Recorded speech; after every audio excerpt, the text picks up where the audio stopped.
네, 여러분 안녕하세요. 뉴스입니다. 민주당이 검찰 정상화 입법안에 반대 입장을 피력하면서 사의를 표명하고 휴대폰까지 꺼둔 채 18일 휴가를 내고 잠적을 했었던 김호수 총장이 결국엔 문재인 대통령을 만났고, 이에 문재인 대통령은 김호수 총장의 사의를 반려했다고 합니다. 김호수는 문재인 대통령에게 검찰 정상화 법률안의 내용에 대한 우려를 설명을 하고 대안을 제시했다고 합니다. 이에 문재인 대통령은 김호수 총장에게 신뢰를 표하고 검찰총장은 현 상황에 대한 책임이 없으니 임기를 지키고 역할을 다할 것을 당부하면서 검찰 내의 의견들이 질서 있게 표명이 되고 국회의 권한을 존중하면서 검찰총장이 검사들을 대표해서 직접 의견을 제출하는 것이 중요하다. 소용없다고 생각하지 말고 이럴 때일수록 총장이 중심을 잡아야 하고 그것이 임기제의 이유이기도 하다. 검찰 조직이 흔들리지 않도록 마지막까지 최선을 다해달라. 국민들이 검찰의 수사 능력을 신뢰하는 것은 맞지만 수사의 공정성을 의심하는 것도 엄연한 현실이다. 강제 수사와 기소는 국가가 갖는 가장 강력한 권한이고, 따라서 피해자나 피의자가 공정성에 대해 의문을 가질 수밖에 없다.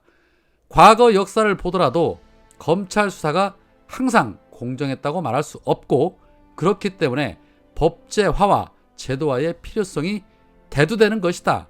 검찰에서는 끊임없는 자기 개혁과 자정 노력을 해야 한다라고 말했다고 합니다. 그동안 문재인 대통령은 국회가 논의할 사안이라며 이렇다 할 입장 표명을 하지 않으셨는데, 결국 문재인 대통령 역시도 시대의 흐름인 검찰 정상화 입법은 필요하다는 입장을 말씀하신 겁니다. 그것이 곧 국민을 위한 길이라는 겁니다. 그러나 김호수 총장의 사표를 반려했다는 것에는 다양한 해석들이 나오고 있습니다.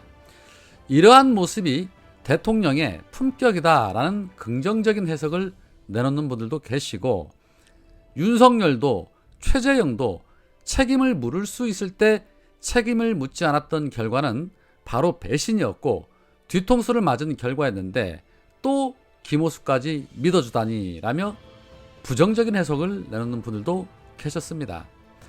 제 개인적으로도 사의를 수용하실 거라고 판단을 했는데 대단히 착각을 한 듯합니다.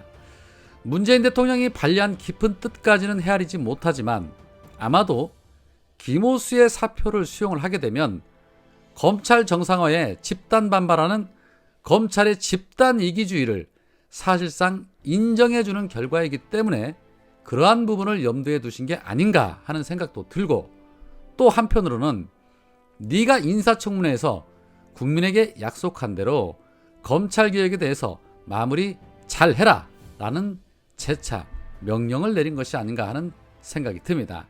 여튼 절차적인 부분에 대해서는 누구보다도 철저하게 잘 지켜오셨던 분이시기 때문에 마무리도 그렇게 하고 싶으셨던 것이 아닌가 싶습니다. 그런데 사실 지금 김호수는 문재인 대통령을 만날 게 아니라 윤석열을 만나서 따져야 하는 겁니다. 검찰도 역시 마찬가지입니다. 왜냐?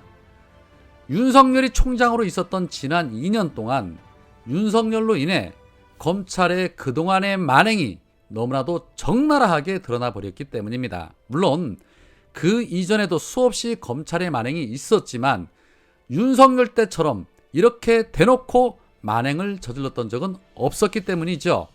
해서 그동안 반신반의하던 시민들조차도 검찰의 민낯을 속속들이 알아버렸고, 하다못해 초등학교 아이들까지도 검찰의 속성을 다 알아버렸기 때문입니다. 지금 상태에서는 비정상적인 검찰을 그대로 둬서는 안 된다는 것을 말이죠. 고로 지금 민주당을 겨냥해서 반발을 할 것이 아니라 윤석열을 겨냥해서 그 모든 책임을 지고 당장 내려오라고 해야 맞는 것입니다. 안 그렇습니까? 그런데도 뻔뻔하게 한동훈을 법무부 장관으로 내정하는 걸 보십시오. 검찰의 화살은 민주당이 아닌 윤석열에게 향하는 것이 맞다라는 생각입니다. 그런데 윤석열의 뻔뻔함 한두 가지가 아닙니다. 대선 전에 공약했던 그 약속들 대부분이 지금 취소되고 있습니다. 그 첫 번째는 당선과 동시에 지급하겠다던 손실보상금 말이 자꾸 바뀌고 있죠. 당선된 지 벌써 40일이 지났습니다. 또한 병사 월급 200만 원 지급도 역시 취임과 동시에 지급한다고 했죠. 그거 역시 물 건너갔습니다.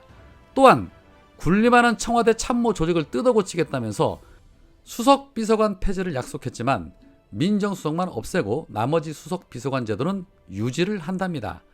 결국에는 제왕적 대통령제 청산하겠다는 공약도 거짓말이었습니다. 자, 그 다음에 이번 선거에 가장 지대한 영향을 끼쳤던 이 종부세와 재산세를 통합하고 마치 세금을 대폭 깎아줄 것처럼 말했던 공약 역시도 윤석열 정부 출범 후 조기에 하는 것은 힘들다는 것이 인수위의 판단이라면서 임기 말쯤이나 가능할 것으로 보고 있다라고 합니다. 이 소리는 결국 안 하겠다는 소리죠. 이거 역시도 거짓말을 한 셈이 된 겁니다. 현재 재산세는 지방세로 포함이 되어 있고 종부세는 국세로 포함이 되어 있습니다. 그런데 재산세와 종부세를 통합을 하면 지자체 입장에서는 부익부 빈익빈 현상이 나타날 수 있기 때문입니다. 종부세 없앤다더니 말만 번지를 했습니다.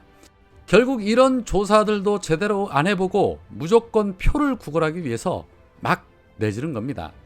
이걸 믿고 윤석열을 찍어준 이번 시민들은 졸지에 눈팅이를 맞은 겁니다. 거기에 지금 내각 인선 지명해놓은 사람들 몇 년을 보십시오. 이루 말할 수 없을 정도로 여기저기서 무수한 의혹들이 막 터져 나옵니다. 인사청문회 과연 살아남을 사람 몇이나 될까요? 그런 가운데 이런 소식도 있었습니다. 한덕수 총리 후보자와 박보균 문화부체육부 장관 후보자가 8년 전 일왕생일 축하연에 참석한 것이 확인됐다고 합니다. 참 정말 가지가지들 합니다. 두 사람이 축하연에 참석한 시점은 일본 정치인들의 망언이 잇따르던 시기였다고 합니다. 위안부를 향한 망언, 독도 관련 망언이 있었던 그 시기였답니다. 한덕수는 무역협회 회장으로 참석을 했고 박보균은 중앙일보 대기자였는데 참석을 한 겁니다. 이에 대해서 민주당의 전용기 의원은 박보균 후보자는 기명 칼럼에서 일본 국민과 비교해 우리 국민이 저급하다고 쓸 만큼 친일 성향이 강한 인사로 몸소 일왕 생일 파티까지 다녀왔는데 더 이상 어떤 검증이 필요한지 모르겠다. 이번 인사는 당면 현안인 사도광산의 세계유산 등재와 역사교과서 왜곡 등 대일 역사 문제에 대한 윤석열 정부의 답을 보여준 것이다 라고 말했습니다. 기대할 것도 없다는 소리입니다. 박보균 중앙일보 기자이자 부사장 출신입니다. 그런 자가 문체부 장관을 맡는다는 것은 언론 장악은 물론이요 역사 왜곡도 심히 걱정될 수밖에 없습니다. 낙마로 가야지요.